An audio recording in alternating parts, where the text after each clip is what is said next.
चर्चा करेंगे मक्की के उपयोग के बारे में। मक्का विदेशों में एक पशुओं को खिलाने वाला फ़ोडर माना जाता है, चारा माना जाता है, परंतु हमारे राजस्थान में तो यह एक बहुत ही बड़ी मेजर क्रॉप है, जो सूखे में भी हो जाती है, कम पानी में भी हो जाती है और बारिश का जितना भी पानी आता है उसको उससे भी हो जाती है।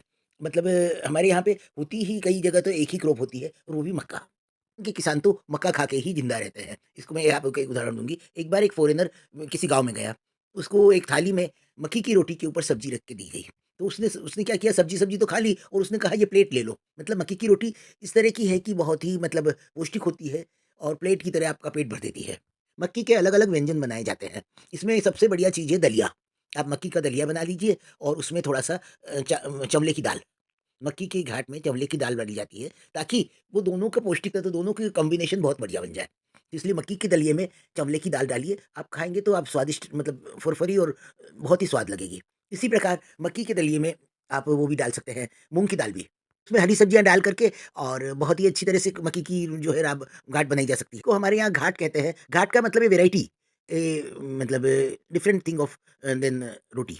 के एक गुण है कि वो पानी बहुत ज़्यादा सोखती है और दूसरी चीज़ है कि वो घी भी सोख लेती है उसी तरह से। घी, तेल मतलब वसा भी उसमें ज़्यादा चाहिए।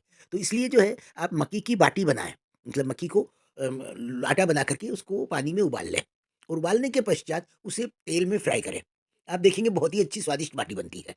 गुजरात में गेहूँ का घेरिया खाते हैं, उसी प्रकार राजस्थान में मक्की के आटे का घेरिया बनाया जाता है। घेरिया यानी मतलब मक्की के आटे को गरम-गरम पानी में घोल करके और उस आटे मतलब उस पानी में पहले ही साजी अथवा पापड़ खारा डाल दिया जाता है।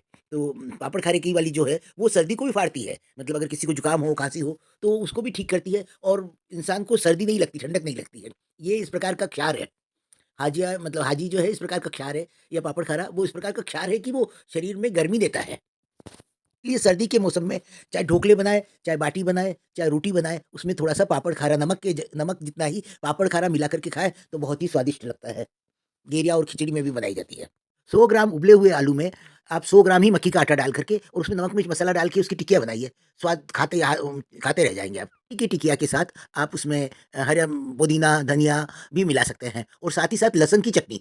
लहसुन की चटनी तो इसके साथ बहुत ही स्वादिष्ट लगती है। आप लहसुन जो है बना लहसुन की चटनी के साथ खाइए। मक्की को दूध दही के साथ खाना ही बहुत ही फ़ायदेमंद है। उसमें प प्रोटीन की मात्रा चौगुनी बढ़ जाती है। मतलब कि जो शरीर में एसेंशियल अमीनो एसिड्स चाहिए, वो सारे ही उस मक्की में मिल जाते हैं, मक्की के आटे में जब अगर हम दूध और दही के साथ खाते हैं तो। इसके लिए बताया गया है कि राबड़ी बनाएँ।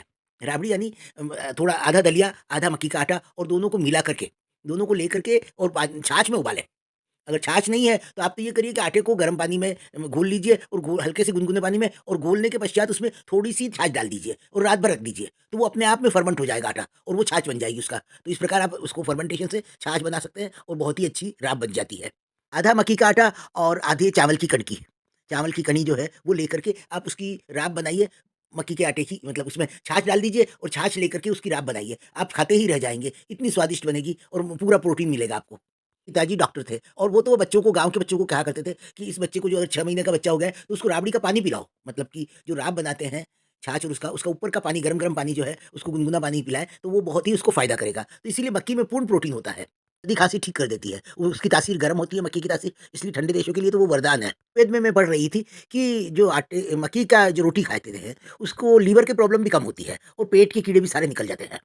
मेरा एक परिचित रेबारी परिवार है, उसमें जब मैंने एक दिन उनको कढ़ी बनानी थी और बेसन भी नहीं था, तो उसने क्या किया कि मक्की के आटे को ही छाछ में घोल लिया और उसकी कढ़ी बनाई। बहुत ही स्वादिष्ट लगी, मतलब बेसन की कढ़ी को मात करने वाली थी और उसी समय जैसे कढ़ी बनाते हैं, वैसे ही मक्की के आटे की कढ़ी बहुत ही स्वादिष्ट बनी। कई परिवारों में सर्दी के मौसम में चाय दूध के साथ मक्की की पापड़ी सेक करके खाई जाती है और ये मक्की की पापड़ी बाज़ार में बहुत आसानी से मिल जाती है। घर में भी आप बनाएँ तो साजा मतलब पापड़ खारा या साजा मिला करके मक्की को घेरिया बनाते हैं और घेरिये को फिर बेल करके सुखा के और उसकी पापड़ी बनाई जाती है। खीच और गुगरी ये भी बनता है, यानी कि मक्की को खाड़ लेते हैं, मक्की को डीहस्क कर देते हैं, मतलब उसका जो नाकू है वो हटा देते हैं और उसका ऊपर का जो छिलका है वो हटा देते हैं और उस प्रकार उसके बाद उसको भाप देते हैं, उबाल लेते हैं और उबालने के पश्चात वो बहुत अच्छी सीज जाती है, तो उसको घी तेल में छोंक देते हैं और छोंक करके उसमें मिर्च मसाले सारे उपयोग कर लेते हैं, तो वो बढ़िया गुगरी खिचड़ी टाइप बन जाती है। खिचड़ी से भी स्वादिष्ट लगती है मक्की की गुगरी। गुगरी का नाम शायद इसीलिए पड़ा होगा कि ये एक जैसे पाँव में पायल पहनी जाती है, गुगरे जैसे दाने होते हैं बड़े-बड़े, उस प्रकार ये मक्की मक्की का दाना इस प्रकार फूल के गुगरे जैसा हो जाता है, घुंघरू जैसा हो जाता है। देश में मक्की की गुगरी होली के दिन, अब धुलेली मतलब खेलने वाली होली है, तो उसके साथ पकौड़ी और मक्की की घुघरी दोनों ही बनाई जाती है। मक्की को बफ़ी हुई मक्की की घुघरी के मतलब नमकीन बनाने के अलावा उसे मीठा गुड़ में भी बनाया जा सकता है। तो गुड़ का ओलिया मतलब घिरिया वो कहला जाता है, गुड़ का खीच कहलाता है। मतलब उस गुड़ में उबाल लेते हैं गुड़ के पानी में और उसके पश्चात अच्छी सिजो लेते हैं और उसमें घी डाल कर के खाया जाता है। उसमें आप मीठे खीच में आप वो भी डाल सकते हैं, ड्राई फ्रूट्स भी डाल सकते हैं। केसर, जायफल, जावित्री, इलायची वगैरह डाल करके बहुत ही स्वादिष्ट लगती है। गर्मी के मौसम में मक्की की राब बना करके रात को रखी जाती है ठंडी और ठंडी बना करके रख देते हैं और उसे सवेरे ठंडी-ठंडी खाई जाती है। मतलब खाली पेट राब नहीं खाई जाती है। रोटी के साथ रोटी खा लो और उसके पश्चात 2 कटोरी कटोरी राब पी लो। चाहे गरम पियो, चाहे ठंडी पियो, ठंडी की तासीर अलग रहेगी, गरम की तासीर अलग रहेगी। अरे मक्की होती है, हरे भुट्टे होते हैं, तो उसका अलग से उपयोग होता है। उसके तो बहुत ही सारे अच्छे स्वादिष्ट स्वादिष्ट व्यंजन बनते हैं। उसको कद्दूकस पे करके कस के और उसके पकोड़े भी बनाए जाते हैं। थोड़ा-सा बेसन मिलाया है, मसाला मिलाया है और उसके पकोड़े मक्की के पकोड़े बहुत बढ़िया बनते हैं। साथ ही साथ पकोड़े के अलावा आप उसको जो है, उसको और पीस लेते हैं, घी में सेंक लेते हैं, भून लेते हैं अच्छी तरह और हलवे की तरह मतलब जैसे मूँग की दाल का हलवा बनाया जाता है ना, उसी प्रकार से भुट्टे का हलवा भी बनाया जा सकता है, उसकी बर्फ़ी भी बनाई जाती है भुट्टे की।